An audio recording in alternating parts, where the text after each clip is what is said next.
Hello children, class 9. Welcome to my channel, YouTube channel C Maths. Today we are going to discuss question number 5th of exercise 7.2. Question number 5 में question में जैसा कि पहले question आप ध्यान से statement पढ़िए क्या कहा गया है. ABC and DBC are two isosceles triangles on the same base BC. ABC और DBC दो ट्राइंगल हैं. कैसे ट्राइंगल्स हैं? आइसोसेल. आइसोसेल मतलब उनकी दो साइड्स इक्वल हैं और उनका बेस सेम है. कौन सा बेस है? BC. Show that angle ABD equal to angle ACD. Figure इसने यहाँ बनाया हुआ है, मैंने आपको रफ कॉपी में बना के समझाया हुआ है. हमारे पास ABC एक आइसोसेल ट्रायंगल है जिसकी AB साइड AC के इक्वल है. दूसरा आइसोसेल ट्रायंगल DBC है जिसमें BD equal to CD given है. तो सबसे पहले हम लिखेंगे given triangle ABC and triangle DBC on the same base BC with AB equal to AC. ये AB साइड है, ये AC साइड है, and BD equal to CD. This is the given. To prove, what we have to prove? Angle ABD equal to angle ACD. देखिए figure में ABD मतलब ये पूरा angle, इस पूरे एंगल के एंगल ACD के इक्वल है. This is the point you have to prove. ठीक है, तो इसके लिए हमें एक कंस्ट्रक्शन करनी पड़ेगी. We have to join AD. A और D को आपस में मिलाना पड़ेगा. अब प्रूफ में आ जाइए.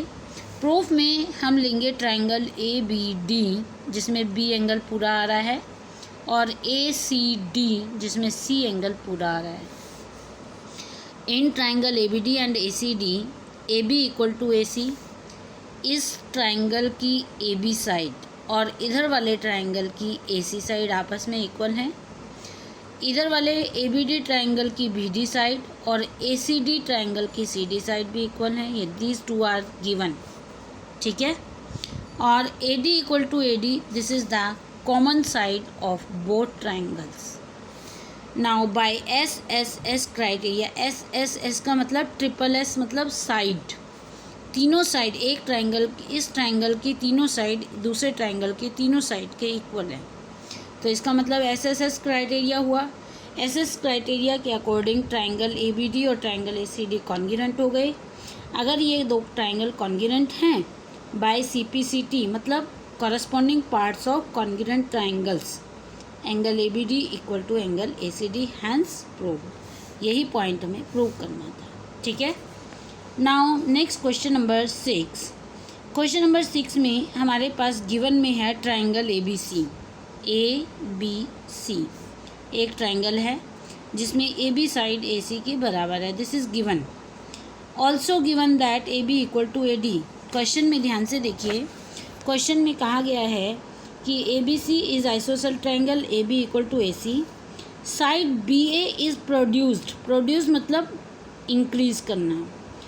BA को इंक्रीज़ किया गया D तक, मतलब BA लाइन को D तक बढ़ा दिया गया. इतना बढ़ाया कि AD और AB बराबर हो गए. BA ये BA लाइन है, इसको A की तरफ बढ़ाया गया तभी उसने BA लिखा है. अगर B की तरफ बढ़ाना होता तो AB लिखता. क्वेश्चन में BA लिखा है, B को A की तरफ D तक इंक्रीज़ किया गया. इतना इंक्रीज़ किया गया कि B से A तक की दूरी A से D तक की दूरी बराबर है. ठीक है, तो ये हमने गिवन में लिख दिया है. टू प्रूव हमें प्रूव क्या करना है? Angle BCD equal to 90 degree. BCD यानी कि ये पूरा एंगल हमें 90 प्रूव करना है. ठीक है, अब प्रूफ में आइए. इन ट्रायंगल ABC ये गिवन है. अगर दो साइड इक्वल होती हैं तो अपोजिट एंगल, उन दो इक्वल साइड्स के अपोजिट जो एंगल भी होते हैं वो भी इक्वल होते हैं. तो एंगल AB के अपोजिट 2 है और AC के अपोजिट 1 है. तो angle 1 equals to angle 2. These are the name of the angle in short form. This is the equation number 1. अब दूसरे ट्रायंगल में आ जाओ. ACD ऊपर वाले ट्रायंगल में. अब इस ट्रायंगल में ध्यान से देखिए, क्या ये साइड इसके इक्वल होगी? यस. क्यों? क्योंकि ये दोनों आपस में इक्वल हैं. AB और AD आपस में इक्वल है, ये तो गिवन है. और ए बी जो है वो ए सी के भी बराबर है, तो इसका मतलब ए सी जो ए डी के बराबर हो गई। जब ए सी ए डी के बराबर है तो ये दोनों एंगल्स भी आमने सामने वाले बराबर हो जाएंगे 3 4। यहाँ से हमने ये लिख लिया। अब हमने क्या किया, एक बड़ा ट्राइंगल ले लिया पूरा डी बी सी। इस डी बी सी के 3 एंगल यानी कि एंगल 4, एंगल 1 और ये एंगल सी पूरा, इन तीनों का जोड़ कितना होगा 180। मैंने लिखा है angle D plus angle B plus angle C is equal to 180। D जो है वो उसका नाम क्या है एंगल 4, बी का नाम 1 है और सी का नाम 2 + 3। आप देखिए सी कॉर्नर पर 2 पार्ट हो रहे हैं, एंगल 2 और एंगल 3, तो हमने सी की जगह 2 + 3 लिखा इक्वल टू 180। अब आप ध्यान से देखिए 4 को हम 3 लिख सकते हैं, क्यों? क्योंकि इक्वेशन नंबर 2 में 4 जो है 3 के बराबर है, तो हमने 4 को हटा करके उसकी जगह 3 ले लिया। 1 की जगह 2 लिख सकते हैं, क्यों? क्योंकि इक्वेशन नंबर 1 में 1 और 2 बराबर हैं, तो 1 को हटाकर 2 कर दिया। इसको मैंने नहीं चेंज किया, 2 और 3 को ऐसे ही रहने दिया इक्वल टू 180। अब यहाँ 2 कितनी बार है 2 बार, तो angle 2 plus angle 2 means twice angle 2। 2 + 2 को 4 नहीं करोगे, ये तो नाम है और सेम नाम है तो डबल हो गए 2 ट्वाइस एंगल 2। इसी तरह से ये भी 2 नाम है एंगल 3 और एंगल 3, इनको अगर जोड़ेंगे तो एंगल 6 नहीं होगा, ट्वाइस एंगल 3 यानी कि 2 बार एंगल 3 इज इक्वल टू 180। दोनों में से 2 कॉमन कर लिया, angle 2 plus angle 3 is equal to 180/2। ये वाला 2 जो है इधर जाके डिवाइड कर देगा 90। 2 + 3 का जोड़ 90 आ गया। अब आप फिगर में देखिए 2 + 3 का जोड़ 90 यानी कि एंगल सी पूरा 90 का हो गया। तो हम क्या लिखेंगे लास्ट में, therefore angle B C D equal to 90 degree, hence proved. Clear.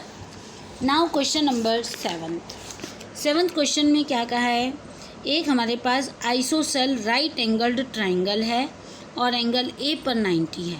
ISOCELL भी है, राइट एंगल भी है और ए पर ही 90 है। तो हमने ए बी सी एक ट्राइंगल बनाया, ए पर 90 का ले लिया, ए बी और ए सी आपस में बराबर हैं। वो कह रहा है फाइंड करिए, निकालिए बी और सी की वैल्यू कितनी होगी। ये तो 90 है और बी और सी की वैल्यू कितनी होगी ये आपको बताना है। अब आप इसकी समरी सुनिए ध्यान से। ट्राइंगल के तीनों एंगल का जोड़ कितना होता है 180। 180 में से 90 तो इसके पास चला गया क्योंकि ये राइट है, 90 डिग्री का है। बाकी इन दोनों का जोड़ कितना बच गया 90। अब क्योंकि ये 2 साइड इक्वल हैं तो ये 2 एंगल भी इक्वल होंगे, तो 90 का आधा आधा कितना हो गया दोनों के पास 45। तो आंसर आएगा 45 डिग्री। लेकिन इसको सॉल्व कैसे करना है वो मैंने इसमें पूरा लिखा है। In triangle A B C angle A is 90 पर है, ए बी और ए सी बराबर हैं, तो इसका मतलब ए बी के अपोजिट एंगल सी है और ए सी के अपोजिट बी है, तो ये दोनों बराबर होंगे। दोनों को मैंने एक्स सपोज कर लिया, लेट मीन्स सपोज कर लिया कि ये भी एक्स है और ये भी एक्स है। अब हमें पता है ट्राइंगल सम प्रॉपर्टी से तीनों का जोड़ 180 होना चाहिए। ए पर 90, बी पर एक्स, सी पर एक्स। 180 90 उधर जाके माइनस हो गया, 2x इज इक्वल टू 90 आ गया, तो x इज इक्वल टू 2 उधर जाके डिवाइड कर दिया 45। x 45 है मतलब बी और सी दोनों ही 45 है। क्लियर।